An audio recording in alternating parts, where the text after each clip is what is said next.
आज हम फिर लेकर हाजिर हैं डिजिटल मिर्ज़ापुर के चैनल पर भारतीय संविधान के भाग 10 से संबंधित 50 महत्वपूर्ण बहुविकल्पीय प्रश्न, उनके उत्तर और विस्तृत व्याख्या के साथ में। आप उनका उत्तर देने की कोशिश करिएगा। 50 प्रश्न पूरे होने पर आकलन करिएगा कि कितने सही उत्तर हुए। कमेंट्स में ज़रूर लिखिए अपने नाम के साथ, जिससे अगले वीडियो में आपका नाम शामिल कर सकें। चलिए शुरू करते हैं। भाग 10, अनुसूचित और जनजातीय क्षेत्र, अनुच्छेद 244 से 244 ए। प्रश्न 1, भारतीय संविधान का कौन सा भाग अनुसूचित और जनजातीय क्षेत्रों से संबंधित है? ए. भाग 9, बी. भाग 10, सी. भाग 11, डी. भाग 12। उत्तर बी. भाग 10। व्याख्या: भारतीय संविधान का भाग 10 अनुसूचित और जनजातीय क्षेत्र शीर्षक से है और इसमें अनुच्छेद 244 और 244 ए शामिल हैं। प्रश्न 2, भारतीय संविधान के किस अनुच्छेद के तहत अनुसूचित क्षेत्रों और जनजातीय क्षेत्रों के प्रशासन का प्रावधान किया गया है? ए. अनुच्छेद 240, बी. अनुच्छेद 242, सी. अनुच्छेद 244, डी. अनुच्छेद 246। उत्तर सी. अनुच्छेद 244। व्याख्या: अनुच्छेद 244 अनुसूचित क्षेत्रों और जनजातीय क्षेत्रों के प्रशासन से संबंधित है। यह 2 खंडों में विभाजित है। खंड 1 असम, मेघालय, त्रिपुरा और मिजोरम के अलावा अन्य राज्यों के अनुसूचित क्षेत्रों के प्रशासन पर लागू होता है और खंड 2 असम, मेघालय, त्रिपुरा और मिजोरम के जनजातीय क्षेत्रों के प्रशासन पर लागू होता है, जैसा कि संविधान की 6ठी अनुसूची में निर्दिष्ट है। प्रश्न 5, संविधान की कौन सी अनुसूची अनुसूचित क्षेत्रों और अनुसूचित जनजातियों के प्रशासन और नियंत्रण से संबंधित है? ए. चौथी अनुसूची, बी. 5वीं अनुसूची, सी. 6ठी अनुसूची, डी. 7वीं अनुसूची। उत्तर बी. 5वीं अनुसूची। व्याख्या: 5वीं अनुसूची असम, मेघालय, त्रिपुरा और मिजोरम के अलावा अन्य राज्यों में अनुसूचित क्षेत्रों और अनुसूचित जनजातियों के प्रशासन और नियंत्रण से संबंधित प्रावधानों को निर्दिष्ट करती है। प्रश्न 6, संविधान की कौन सी अनुसूची असम, मेघालय, त्रिपुरा और मिजोरम राज्यों में जनजातीय क्षेत्रों के प्रशासन से संबंधित है? ए. चौथी अनुसूची, बी. 5वीं अनुसूची, सी. 6ठी अनुसूची, डी. 7वीं अनुसूची। उत्तर सी. 6ठी अनुसूची। व्याख्या: 6ठी अनुसूची असम, मेघालय, त्रिपुरा और मिजोरम राज्यों में जनजातीय क्षेत्रों के प्रशासन से संबंधित विशेष प्रावधानों को निर्दिष्ट करती है।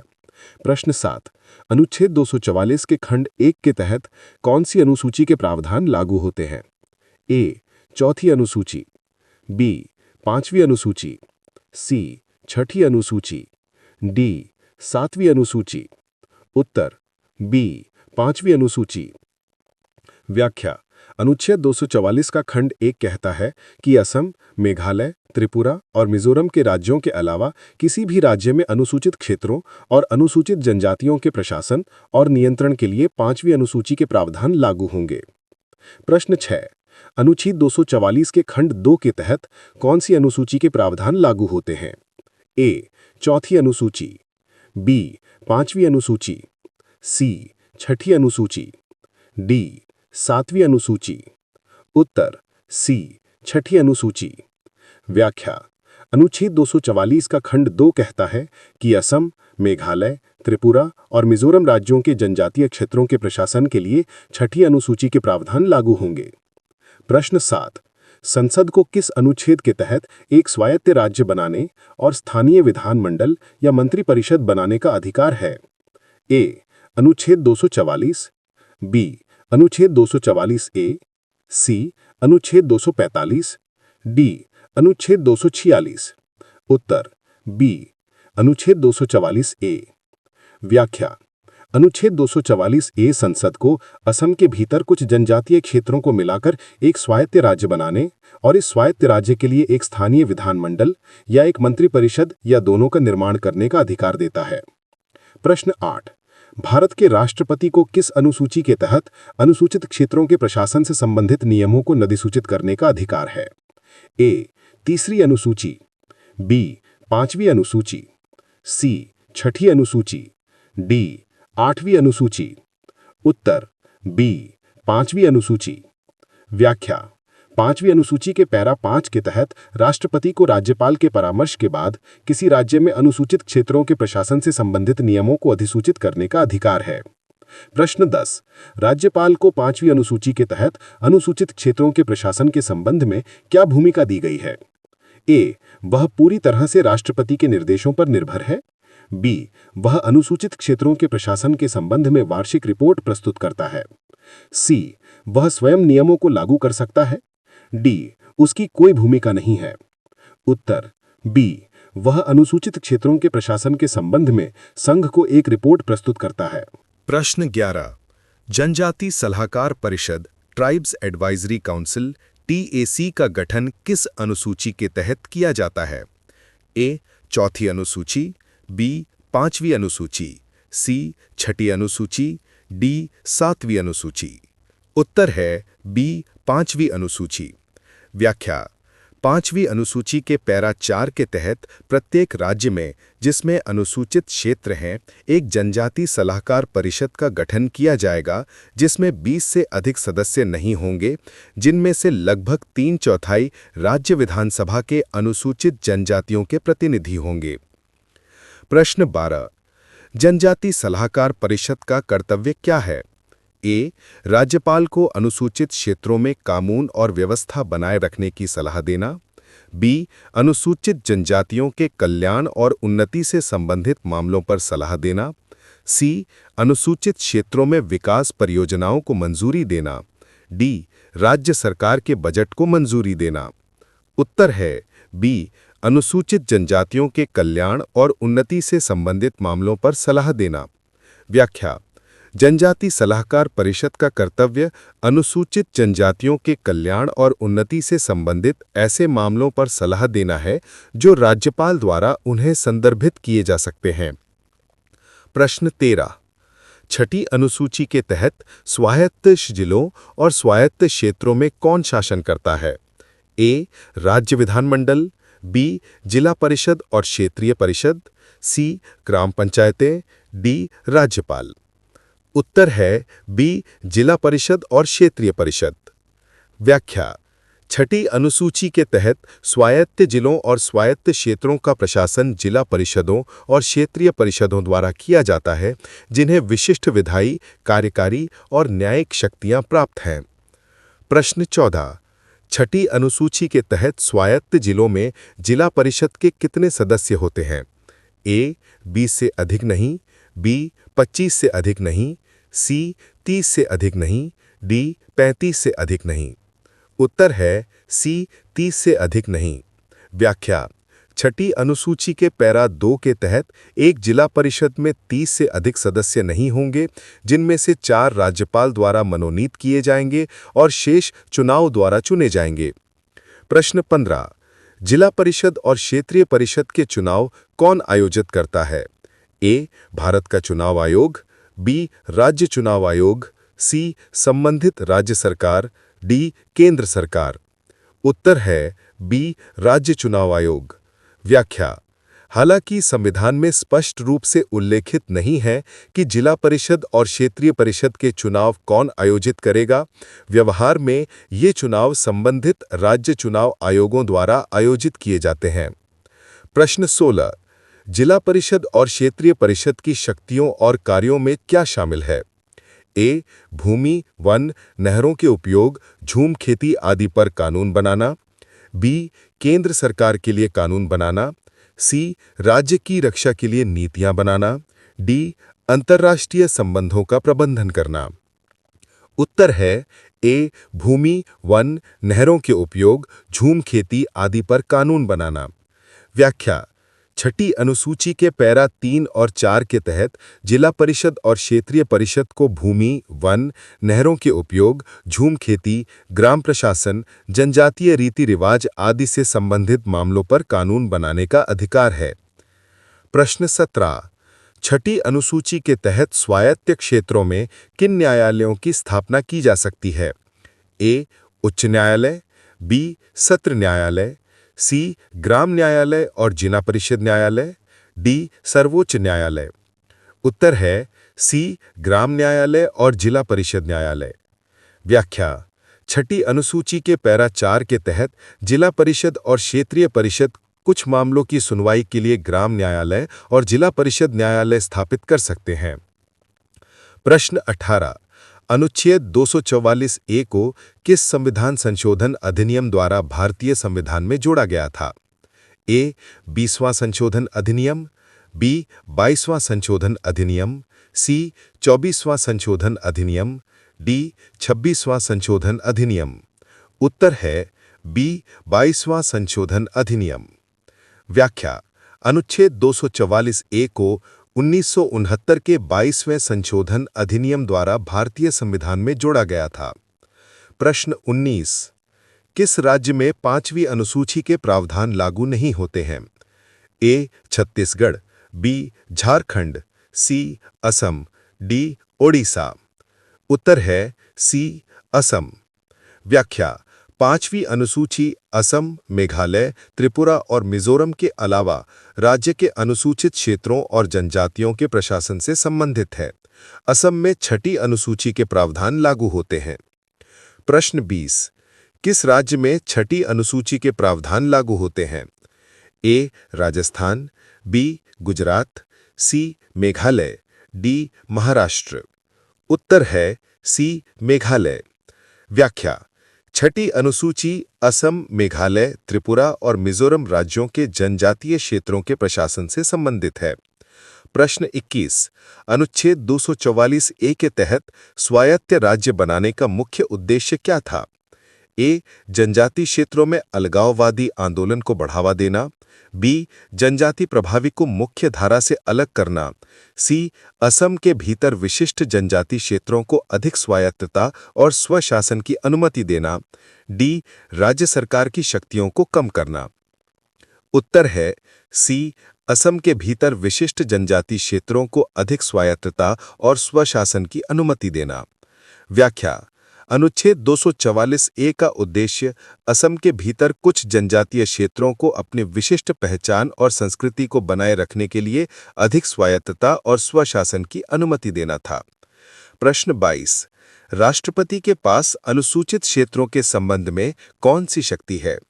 ए किसी क्षेत्र को अनुसूचित क्षेत्र घोषित करने की शक्ति, बी अनुसूचित क्षेत्रों में चुनाव कराने की शक्ति, सी अनुसूचित क्षेत्रों के बजट को मंजूरी देने की शक्ति, डी अनुसूचित क्षेत्रों में सेना तैनात करने की शक्ति। उत्तर है ए किसी क्षेत्र को अनुसूचित क्षेत्र घोषित करने की शक्ति। व्याख्या। 5वीं अनुसूची के पैरा 6 के तहत राष्ट्रपति के पास किसी क्षेत्र को अनुसूचित क्षेत्र घोषित करने, किसी अनुसूचित क्षेत्र के क्षेत्र को बढ़ाने या घटाने या किसी अनुसूचित क्षेत्र की सीमाओं को परिभाषित करने की शक्ति है। प्रश्न 23। राज्यपाल की भूमिका में यह भी शामिल है कि वह संघ को डैश पर एक रिपोर्ट प्रस्तुत करेगा। ए राज्य की आर्थिक स्थिति, बी अनुसूचित क्षेत्रों का प्रशासन, सी राज्य में कानून और व्यवस्था, डी राज्य में कृषि उत्पादन। उत्तर बी अनुसूचित क्षेत्रों का प्रशासन। व्याख्या। 5वीं अनुसूची के पैरा 3 के तहत राज्यपाल प्रत्येक राज्य में अनुसूचित क्षेत्रों के प्रशासन के संबंध में संघ को एक रिपोर्ट प्रस्तुत करेगा। प्रश्न 24। 6ठी अनुसूची के तहत राज्यपाल के पास जिला परिषद या क्षेत्रीय परिषद के अधिनियम या संकल्प को डैश करने की शक्ति है। ए अनुमोदन, बी निलंबित, सी निरस्त, डी दोनों, बी और सी। उत्तर डी दोनों, बी और सी। व्याख्या। 6ठी अनुसूची के पैरा 12 ए अब हटा दिया गया है, लेकिन प्रावधानों के पीछे की भावना और अन्य संबंधित प्रावधान राज्यपाल को कुछ परिस्थितियों में जिला परिषद या क्षेत्रीय परिषद के अधिनियम या संकल्प को निलंबित या निरस्त करने का अधिकार देते हैं, विशेष रूप से यदि वे सार्वजनिक शांति या व्यवस्था को प्रभावित करते हैं। हालांकि मुख्य रूप से पैरा 12 के तहत राज्यपाल को राज्य विधानसभा के किसी भी कानून को किसी स्वायत्त जिले या स्वायत्त क्षेत्र पर लागू होने से रोकने या उसमें संशोधन करने की शक्ति है। प्रश्न 25। कौन सा मंत्रालय अनुसूचित क्षेत्रों और जनजातीय क्षेत्रों के कल्याण के लिए जिम्मेदार है? ए गृह मंत्रालय, बी जनजातीय कार्य मंत्रालय, सी ग्रामीण विकास मंत्रालय, डी सामाजिक न्याय और अधिकारिता मंत्रालय। उत्तर बी जनजातीय कार्य मंत्रालय। व्याख्या। जनजातीय कार्य मंत्रालय भारत सरकार का एक मंत्रालय है जो अनुसूचित जनजातियों के कल्याण, विकास और उत्थान के लिए जिम्मेदार है, जिसमें अनुसूचित क्षेत्रों और जनजातीय क्षेत्रों का प्रशासन भी शामिल है। प्रश्न 26। 5वीं अनुसूची के तहत राज्य विधानमंडल का कोई भी कानून अनुसूचित क्षेत्रों पर डैश के अधीन लागू हो सकता है। ए. राष्ट्रपति के अनुमोदन, बी. राज्यपाल के अनुमोदन, सी. जनजाति सलाहकार परिषद की सलाह, डी. सर्वोच्च न्यायालय के निर्णय। उत्तर बी. राज्यपाल के अनुमोदन। व्याख्या। 5वीं अनुसूची के पैरा 5(1) तहत राज्यपाल सार्वजनिक अधिसूचना द्वारा निर्देश दे सकता है कि संसद या राज्य के विधानमंडल का कोई विशेष अधिनियम अनुसूचित क्षेत्र में लागू नहीं होगा या ऐसे अपवादों और संशोधनों के साथ लागू होगा जैसा कि वह निर्दिष्ट कर सकता है। प्रश्न 27। 6ठी अनुसूची के तहत जिला परिषद और क्षेत्रीय परिषद के पास डैश एकत्र करने की शक्ति है। ए. आयकर, बी. भूराजस्व, सी. वस्तु एवं सेवा कर यानी जीएसटी, डी. सीमा शुल्क। उत्तर बी. भूराजस्व। व्याख्या। 6ठी अनुसूची के पैरा 8 के तहत जिला परिषद और क्षेत्रीय परिषद को भूराजस्व का आकलन और एकत्र करने का अधिकार है। प्रश्न 28। स्वायत्त क्षेत्रों और स्वायत्त जिलों में शिक्षा के प्रबंधन के लिए कौन जिम्मेदार है? ए. केंद्र सरकार, बी. राज्य सरकार, सी. जिला परिषद, डी. स्थानीय निकाय। उत्तर सी. जिला परिषद। व्याख्या। 6ठी अनुसूची के पैरा 6 के तहत जिला परिषद के पास प्राथमिक विद्यालयों की स्थापना, निर्माण और प्रबंधन की शक्ति है। प्रश्न 29। 6ठी अनुसूची के तहत जिला परिषदों को डैश का गठन करने का अधिकार है। ए. उच्च न्यायालय, बी. सार्वजनिक सेवा परीक्षा आयोग, सी. प्राथमिक शिक्षा बोर्ड, डी. पुलिस बल। उत्तर सी. प्राथमिक शिक्षा बोर्ड। व्याख्या। 6ठी अनुसूची के पैरा 6 के तहत जिला परिषदें प्राथमिक शिक्षा बोर्डों का गठन कर सकती हैं और उनके कार्यों को नियंत्रित कर सकती हैं। प्रश्न 30। भारतीय संविधान के भाग 10 का मुख्य उद्देश्य क्या है? ए. जनजातीय क्षेत्रों में अधिक सरकारी हस्तक्षेप को प्रोत्साहन देना, बी. जनजातीय आबादी को मुख्यधारा के समाज से पूरी तरह से अलग करना, सी. जनजातीय समुदायों की पहचान, संस्कृति और स्वशासन को संरक्षित और बढ़ावा देना, डी. जनजातीय क्षेत्रों में उद्योगों का विकास करना। उत्तर सी. जनजातीय समुदायों की पहचान, संस्कृति और स्वशासन को संरक्षित और बढ़ावा देना। व्याख्या। भाग 10 का प्राथमिक उद्देश्य भारत के जनजातीय समुदायों के लिए विशेष प्रशासनिक तंत्र प्रदान करके उनकी अनूठी पहचान, संस्कृति, रीति रिवाज और स्वशासन के अधिकारों की रक्षा और उन्हें बढ़ावा देना है। प्रश्न 31। 6ठी अनुसूची के तहत जिला परिषद और क्षेत्रीय परिषद के कानूनों को कौन प्रकाशित करता है? ए. भारत सरकार, बी. संबंधित राज्य सरकार, सी. राज्यपाल, डी. सर्वोच्च न्यायालय। उत्तर सी. राज्यपाल। व्याख्या। 6ठी अनुसूची के पैरा 11 के तहत राज्यपाल जिला परिषद या क्षेत्रीय परिषद द्वारा बनाए गए किसी कानून को उस राज्य के राजपत्र में प्रकाशित करने का निर्देश दे सकता है। प्रश्न 32। 5वीं अनुसूची के तहत जनजाति सलाहकार परिषद की बैठकों की अध्यक्षता कौन करता है? ए. मुख्यमंत्री, बी. संबंधित राज्य के राज्यपाल, सी. जनजाति मंत्री, डी. राष्ट्रपति। उत्तर बी. संबंधित राज्य के राज्यपाल। व्याख्या। 5वीं अनुसूची के पैरा 4(2) के तहत जनजाति सलाहकार परिषद के सदस्य अपने में से एक को अध्यक्ष चुन सकते हैं, हालांकि यह राज्यपाल पर निर्भर करता है कि अध्यक्षता कौन करेगा। आमतौर पर राज्यपाल या उसका प्रतिनिधि इसकी अध्यक्षता करता है। प्रश्न 33। 6ठी अनुसूची के तहत राज्यपाल डैश द्वारा एक स्वायत्त जिले को विभाजित कर सकता है। ए. साधारण बहुमत से विधानमंडल के प्रस्ताव के माध्यम से, बी. सार्वजनिक अधिसूचना द्वारा, सी. सर्वोच्च न्यायालय के आदेश द्वारा, डी. राष्ट्रपति की सलाह पर। उत्तर बी. सार्वजनिक अधिसूचना द्वारा। व्याख्या। 6ठी अनुसूची के पैरा 1(3) के तहत राज्यपाल सार्वजनिक अधिसूचना द्वारा किसी स्वायत्त जिले के क्षेत्र को बढ़ा सकता है या घटा सकता है या ऐसे जिले की सीमाओं को पुनर्परिभाषित कर सकता है या किसी स्वायत्त जिले को 2 या अधिक स्वायत्त जिलों में विभाजित कर सकता है। प्रश्न 34।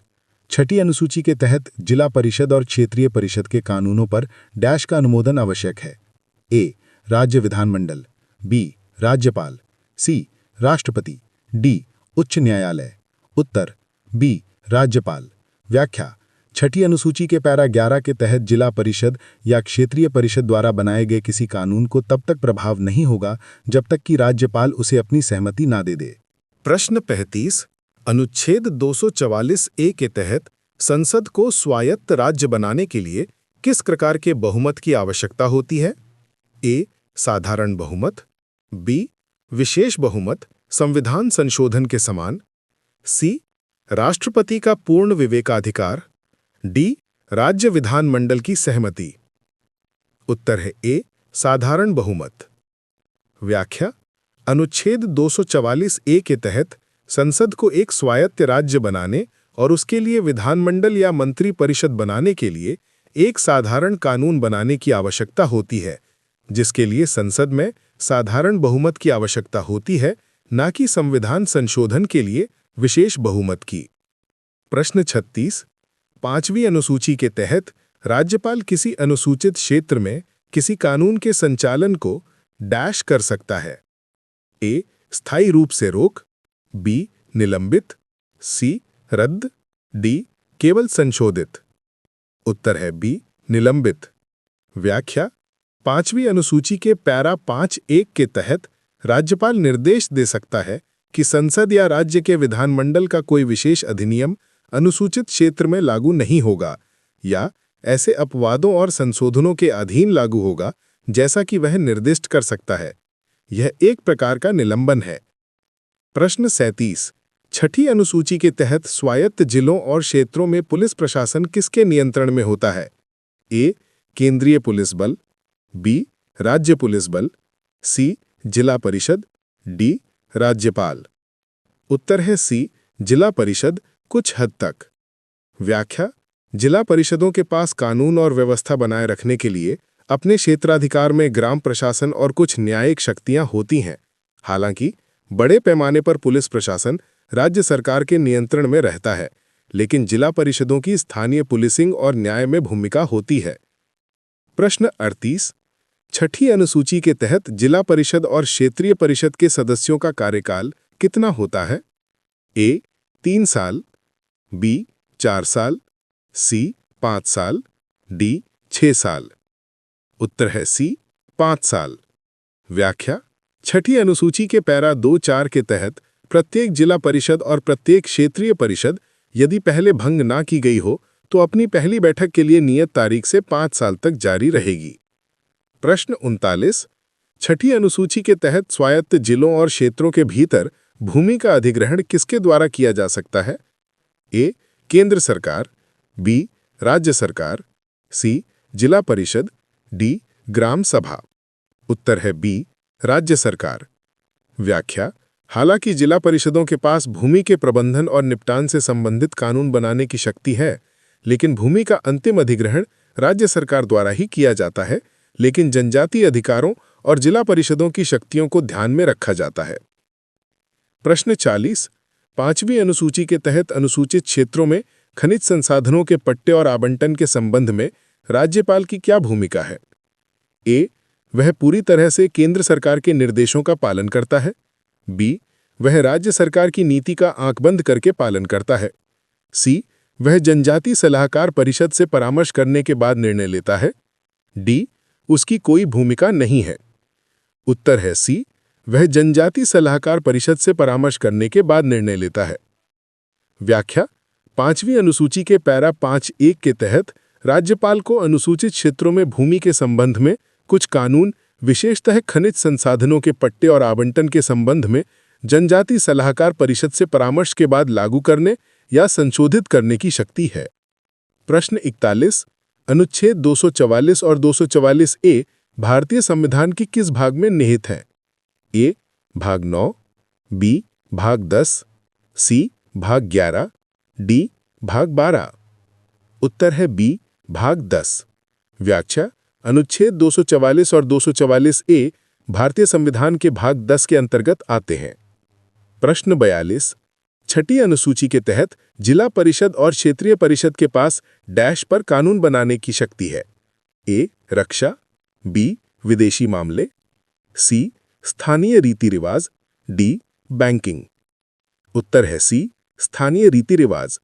व्याख्या: 6ठी अनुसूची के पैरा 3 के तहत जिला परिषद और क्षेत्रीय परिषद के पास जनजातियों के विवाह, सामाजिक रीति रिवाजों और प्रथाओं पर कानून बनाने की शक्ति है।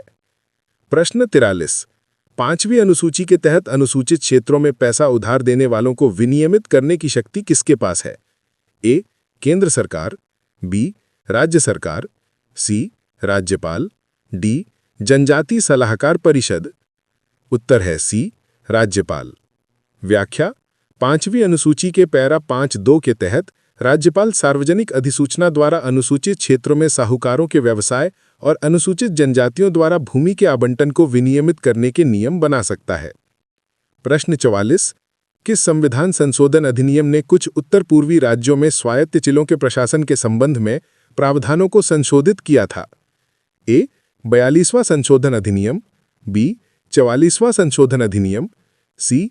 49वां संशोधन अधिनियम, डी. 61वां संशोधन अधिनियम। उत्तर है सी. 49वां संशोधन अधिनियम। व्याख्या: 1984 का 49वां संविधान संशोधन अधिनियम त्रिपुरा के जनजातीय क्षेत्रों के संबंध में 6ठी अनुसूची के प्रावधानों को संशोधित करने से संबंधित है। प्रश्न 45। 6ठी अनुसूची के तहत राज्यपाल के पास जिला परिषद को डैश करने की शक्ति है? ए. इलेक्शन कैंसिल करना, बी. भंग करना, सी. नए सदस्य नियुक्त करना, डी. उसके निर्णय को वीटो करना। उत्तर है बी. भंग करना। व्याख्या: 6ठी अनुसूची के पैरा 16 के तहत राज्यपाल को कुछ शर्तों के अधीन जिला परिषद या क्षेत्रीय परिषद को भंग करने की शक्ति है यदि वह संविधान के प्रावधानों के अनुसार कार्य करने में असमर्थ है या उसका प्रशासन संतोषजनक नहीं है। प्रश्न 46। 6ठी अनुसूची के तहत स्वायत्त जिलों और क्षेत्रों में वन उत्पादों के संग्रह और उपयोग को कौन विनियमित करता है? ए. केंद्रीय पर्यावरण मंत्रालय, बी. राज्य वन विभाग, सी. जिला परिषद, डी. ग्राम वन समितियां। उत्तर है सी. जिला परिषद। व्याख्या: 6ठी अनुसूची के पैरा 3(1) के डी के तहत जिला परिषद के पास गैर आरक्षित वनों में वन उत्पादों के संग्रह और उपयोग को विनियमित करने के लिए कानून बनाने की शक्ति है। प्रश्न 47। भारतीय संविधान के भाग 10 में कुल कितने अनुच्छेद हैं?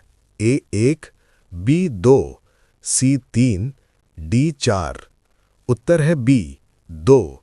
व्याख्या: भारतीय संविधान के भाग 10 में केवल 2 अनुच्छेद हैं, अनुच्छेद 244 और अनुच्छेद 244 ए। प्रश्न 48। किस राज्य को 6ठी अनुसूची में विशेष दर्जा प्राप्त नहीं है लेकिन इसमें बड़े जनजातीय समुदाय निवास करते हैं? ए. मणिपुर, बी. नागालैंड, सी. सिक्किम, डी. पश्चिम बंगाल। उत्तर है ए. मणिपुर। व्याख्या: मणिपुर में बड़ी संख्या में जनजातीय समुदाय हैं लेकिन ये 6ठी अनुसूची के तहत शामिल नहीं है, हालांकि इसके जनजातीय क्षेत्रों के लिए कुछ विशेष प्रावधान हैं। प्रश्न 49। 5वीं अनुसूची के तहत अनुसूचित क्षेत्रों में भूमि हस्तांतरण को प्रतिबंधित करने वाले नियम बनाने की शक्ति किसके पास है? ए. संसद, बी. राज्य विधानमंडल, सी. राज्यपाल, डी. राष्ट्रपति। उत्तर है सी. राज्यपाल। व्याख्या: 5वीं अनुसूची के पैरा 5(2)(a) के तहत राज्यपाल सार्वजनिक अधिसूचना द्वारा अनुसूचित जनजातियों द्वारा भूमि के आवंटन पर प्रतिबंध या विनियमन करने के लिए नियम बना सकता है। प्रश्न 50। भारतीय संविधान के भाग 10 का प्राथमिक उद्देश्य क्या है? ए. भारत की सैन्य शक्ति को मजबूत करना, बी. केंद्र और राज्य सरकारों के बीच शक्तियों को विभाजित करना, सी. जनजातीय आबादी को अपनी परंपराओं और संस्कृति के अनुसार स्वशासन और विकास की अनुमति देना, डी. भारत के आर्थिक विकास को बढ़ावा देना। उत्तर है सी. जनजातीय आबादी को अपनी परंपराओं और संस्कृति के अनुसार स्वशासन और विकास की अनुमति देना। व्याख्या: भाग 10 का मूल उद्देश्य जनजातीय समुदायों को उनकी अनूठी संस्कृति, रीति रिवाजों और स्वशासन के अधिकारों को बनाए रखते हुए उनके सामाजिक आर्थिक विकास के लिए एक विशेष ढांचा प्रदान करना है। आज के प्रश्न यहीं संपन्न होते हैं। धन्यवाद हमारे साथ बने रहने के लिए। अगले वीडियो के लिए इस चैनल डिजिटल मिर्ज़ापुर को लाइक सब्सक्राइब ज़रूर कर लीजिए और कमेंट्स में कितने उत्तर आपके सही हुए लिखना न भूलें। आवश्यक सूचना, हमने संविधान की एक प्लेलिस्ट बना दी है जहां पर सभी एपिसोड के वीडियो उपलब्ध हैं और आगे आने वाले संविधान के वीडियो मिल जाएंगे। प्लेलिस्ट का लिंक डिस्क्रिप्शन बॉक्स में दिया गया है। हम फिर मिलेंगे भाग 10 के सभी प्रश्न लेकर। तब तक के लिए हमें इजाज़त दीजिए। जय हिंद, जय भारत।